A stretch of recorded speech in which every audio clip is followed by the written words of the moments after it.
ശബരിമലയിലേക്കുള്ള സ്വർണം പൊതിഞ്ഞ വാതിൽ ശ്രീരാംപുര അയ്യപ്പ ക്ഷേത്രത്തിലേക്ക് എത്തിയിരുന്നതായി ക്ഷേത്രം ഭാരവാഹികൾ. ഉണ്ണികൃഷ്ണൻ പോറ്റിയുടെ നേതൃത്വത്തിലാണ് ക്ഷേത്രത്തിൽ അത് കൊണ്ടുവന്നതും പൂജിച്ചതും. ശബരിമല സ്വർണ്ണപ്പാളിയുമായി ബന്ധപ്പെട്ട വിവാദങ്ങൾക്ക് ഇതുമായി ബന്ധമുണ്ടോ എന്ന് അറിയില്ല എന്നും ക്ഷേത്രം ഭാരവാഹികൾ മാതൃഭൂമി ന്യൂസിനോട് പറഞ്ഞു.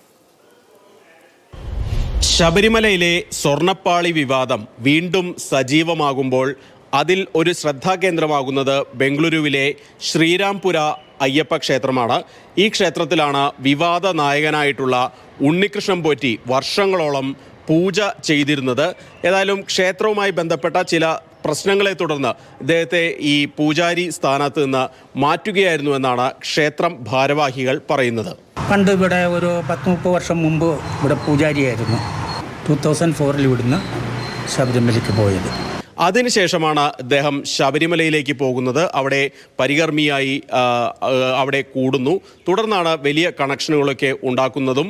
പിന്നീട് 2019 അതായത് ഈ ദ്വാരപാലക സ്വർണം മാറ്റുന്ന ആ ഒരു സമയത്ത് അദ്ദേഹത്തിൻ്റെ കൈവശമാണ് അത് കൊടുത്തുവിട്ടതെന്ന് പറയപ്പെടുന്നു. ഏതായാലും ഈ ഒരു കാലയളവിൽ വെച്ചുകൊണ്ട് ശബരിമലയിലേക്ക് ഒരു സ്വർണ്ണ വാതിൽ, അതായത് ശബരിമല ശ്രീകോവിലിൻ്റെ വാതിൽ സ്വർണം പൊതിഞ്ഞ് സമർപ്പിച്ചിരുന്നു. ഇത് ബംഗളൂരു വ്യവസായിയായിട്ടുള്ള വിനീത് ജെയിൻ എന്നയാളാണ് സമർപ്പിച്ചത്. ഈ വാതിൽ ശ്രീരാംപുര അയ്യപ്പ ക്ഷേത്രത്തിൽ കൊണ്ടുവരികയും സ്വീകരണം കൊടുക്കുകയും അവിടെ വെച്ച് അത് പൂജിക്കുകയും ഭക്തർക്ക് അത് കാണാനുള്ള സൗകര്യം ഒരുക്കുകയൊക്കെ ചെയ്തിരുന്നുവെന്നും അന്നത്തെ അതുപോലെ തന്നെ ആ ക്ഷേത്രത്തിൻ്റെ ഒരു ഭാരവാഹിയായിട്ടുള്ള ശ്രീ വിശ്വംഭരൻ പറയുന്നുണ്ട്. ഡോർ ഇവിടെ കൊണ്ടുവന്ന് പബ്ലിക്കിനെ കാണിച്ചു.